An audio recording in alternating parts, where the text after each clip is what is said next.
Hi there, you're all very welcome to the Today Show. Now, Capturing Our History is an oral history project undertaken by An Garda Síochána Retired Members Association to mark the centenary of the foundation of An Garda Síochána. We are joined now by retired Detective Chief Superintendent and author John O'Brien and local historian and a friend of the show, Tomás McAmara.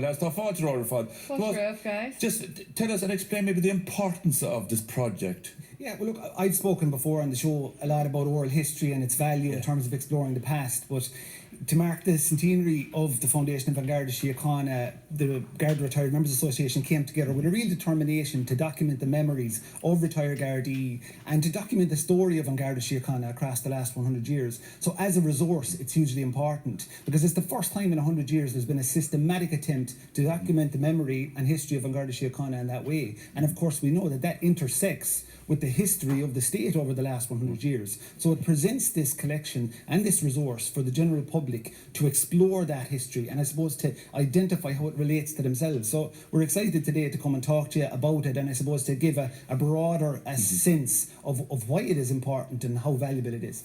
And John, I suppose when you look back over the Garda Síochána and the civic guards, really going back 100 years ago, and then the Bon Garda, as they were called, then things have changed an awful lot, haven't they? Yes, indeed, and mostly for the better, Maura. Of course. Yeah, it tremendous progress, but there's great credit due to the people who were the foundation of that particular organisation because the obstacles were enormous. I know we'll be probably talking about it a little bit more detail shortly, but think about it this way. On the 9th of February 1922, Michael Collins brought a group of people together in the Gresham Hotel. And he said, well, gentlemen, and it was all gentlemen, by the way, he said, we have a very simple job to do. We want to recruit a police force for the rest of the country other than Dublin because the Dublin Metropolitan Police continued on. You have 3 weeks to do it in. And we want you to recruit 4,000 people. And they want to be representative of the young men of Ireland. So that was the particular context. So what could go wrong from there? You know what I think is great? The timeline. Do you know what? Yeah. I didn't realise that was the shortest timeline. We will discuss it in detail a little bit later on. The importance of it, that oral history, how you can actually hear the people who made the Garda what it is today. So of course we'll be back to this shortly. Let's have a little look. Now we were chatting a few minutes ago about oral history, of course, and the importance of it, and specifically when the Garda is celebrating the centenary, and it's a big undertaking really when you think about it. And Tomás McAmara is with us, of course, and we have John O'Brien, who's retired Detective Chief Superintendent. Let's pick up. John said Michael Collins told the guys he had 3 weeks to recruit 4,000 people around the country. That's a big undertaking. Actually, we'll go back to you, John, to finish the scale there. Yes, and of course, the other very interesting thing, it wasn't advertised. Right. Because what they did actually is very clever. I mean, practically all of the initial guards that were recruited then were IRA members, pro-treaty IRA members. And that was quite an important distinction because the Civil War was just literally around the gable end. And what they did, they used the brigade officers in Clare and around the country to speak to the likely lads, bring them in, give them a rudimentary examination, physical tests. You had to be no older than 27 and no younger, or 19 to 27 was the age bit. And effectively, we were told to take up your bed and go to the RDS in Dublin, where you would be met by thousands of other guys from all over the country. Lovely introduction in Dublin. The first thing they got to do was actually make up their bed. Okay. What happened to all the RIC officers then that were there before the Garda Síochána, if you like? Did any of them go into the Garda, or were they all less than 200 eventually went into the Garda Síochána? A couple of notable exceptions to that. Patrick Walsh, who was a district inspector in Donegal, he became a deputy commissioner initially, relegated to a civilian status and then re-employed as an assistant commissioner. But the vast majority of the RIC did not become part of the guards. They took their pension, they went, and a small number, probably I think maybe around 2,000 went north and became the RUC, the Royal Ulster Constabulary. Big difficulties around that was that, and this happened in Kildare in particular, 1,500 ex-IRA men, or current IRA men, who also, by the way, had their sidearms with them when they went training. You know, this is not generally believed. And when they saw that the top senior officer rank was dominated by former Royal Irish Constabulary officers, they weren't best pleased. They'd have walked, maybe they wouldn't have gone in, maybe they couldn't actually get the force together. Actually, what they did, Maura, was they suggested that the new senior officers who were former RIC, now Michael Collins, these were people who had good national service, albeit under the cover of intelligence, they were told to walk.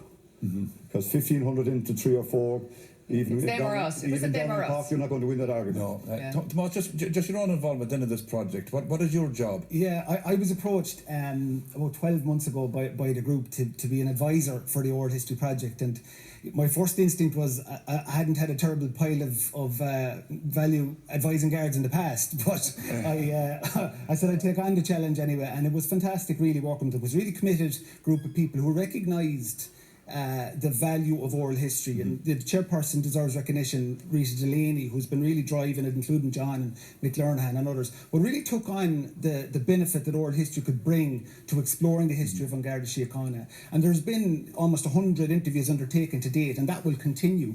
But just in relation to the early years, because it is important, 100 years is no length. As we've often discussed. But there is a recording that was secured for the project undertaken with Patrick Campbell, who was one of those early members of the Civic Guard in 1922, and that can be listened to, or parts of it, on the website, so you can actually listen to somebody who was part of that original force. But the project documents then the experience of An Garda Síochána across the last 100 years in the state. And as I mentioned already, that intersects with all of the key landmarks of our history over the last century through their experience. So it is of benefit in terms of understanding the history of the force, but also how it relates to the community. And we sometimes have this impression that maybe they're separate from the community, and to an extent that may be true, but when you actually look through the memory and the testimony and experience of these men and women, you see the relatability, you see how they interacted with the community and how they're part of the community. Huge part of the community all the time. Let's take a look at some shots, and John, you might talk us through them. First of all, let's go back in time to the beginning, to the Civic Guard, and we'll see a group shot here, and then we're going to slightly jump forward when, I suppose, the An Garda, was it 1950? 1959. 59. Okay, so tell us a little bit about that, because we're going to hear a piece of audio in a minute. We're going to see some shots of the women who came into the force. How many of them in the beginning, John? I think it was probably about 12. If I did my math correctly, I would have counted them if I just did. Oh no, but it was a very small But the amount. photograph actually says, but I think, look, the whole country was being dragged by the short into a modern era. And in 1950, all of the original, there's two of them now that we're looking on screen on patrol, not a bit rehearsed, but there you go. Now, but when you talk to them, and we've talked to some of them, and the enthusiasm, the joy that they got from it, and of course they had the marriage bar. I think I mentioned that in my entry remarks. If they got married up to 1972, they had to resign. And one of the best interviews we've done is with a woman, Anne Coyne, who says it broke her heart. She absolutely loved it. So this dynamic that Tomas mentioned between us and the community and so on, very, very unique. The photograph you saw of Collinstown, Dublin Airport in modern day terms, was a big ploughed field, and there's wonderful stories again on record of because what did they do? You see, they didn't have police instructors because the RSE were gone. They spent a lot of time marching, and the military people recognised it, forming fours in the mud. And by the way, they went to Mass and Swords every Sunday. Marched from Collinstown, which is Dublin Airport, down to Swords in North County Dublin. My goodness. Tomas, we're going to hear a bit of audio here. You might set it up for us before we listen to it. Well, I will, because just the photographs we were looking at there, you saw the women in the skirts. And Catherine Bartley, who we're going to hear a short piece from now, took on the challenge in 1990, which is obviously very, very recent, to change that, because she experienced the impracticality of wearing a skirt like that when you're trying to chase a criminal. And she took it on herself, in fairness, and with other women within the force at that time, to bring about a change in that. So she talks about the 2 weeks she had to experience wearing a trousers before she changed her role into the dog unit of An Garda Síochána. But she explains how that came about. Okay. I think later on that year, towards the end of the year, we ended up getting the trousers and the patrol jackets and the wets and everything else. And I got to wear the trousers for about 2 weeks, and I can still remember walking down Westmoreland Street, and this our lad comes up to me the first day I was out, and I was delighted with myself, with my trousers, and the next thing is he says, "Excuse me, Bandard," he says, "but I much prefer to have the skirts." And I says to him, "Well, I have one I don't want anymore, you can have it." I says to him.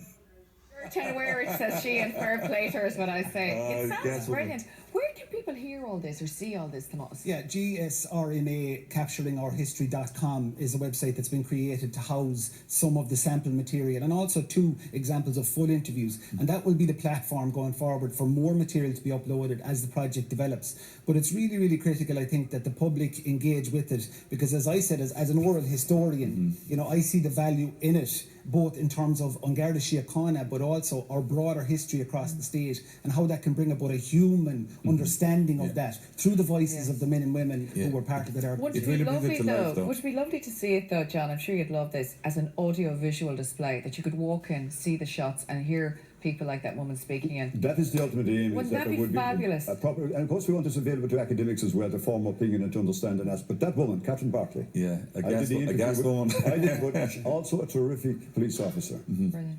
Some of you, if you ever get time or people get it, they should listen to what she says about how you train the canines and dogs, and how she. Beautiful dog there, isn't it? But how she actually says how it's done and the skill involved and the perseverance. She is one remarkable person. John Tomas, we're going to put all that information up on our own Facebook and Instagram pages as well. Gurmagh, lads, great to have you. Absolutely. Thanks so much for coming in to us. Now, after the break, we're going to be heading to the hills with Michelle Walsh-Jackson and her guide to some of the beautiful walking holidays at home and abroad. Now, here's a reminder of how you can get in touch with the show. You can find us on Facebook. You can email the show today at rte.ie. Our WhatsApp number is 087 162 7026. You can find us on Instagram and Twitter. Send in your questions, comments and queries to 53555.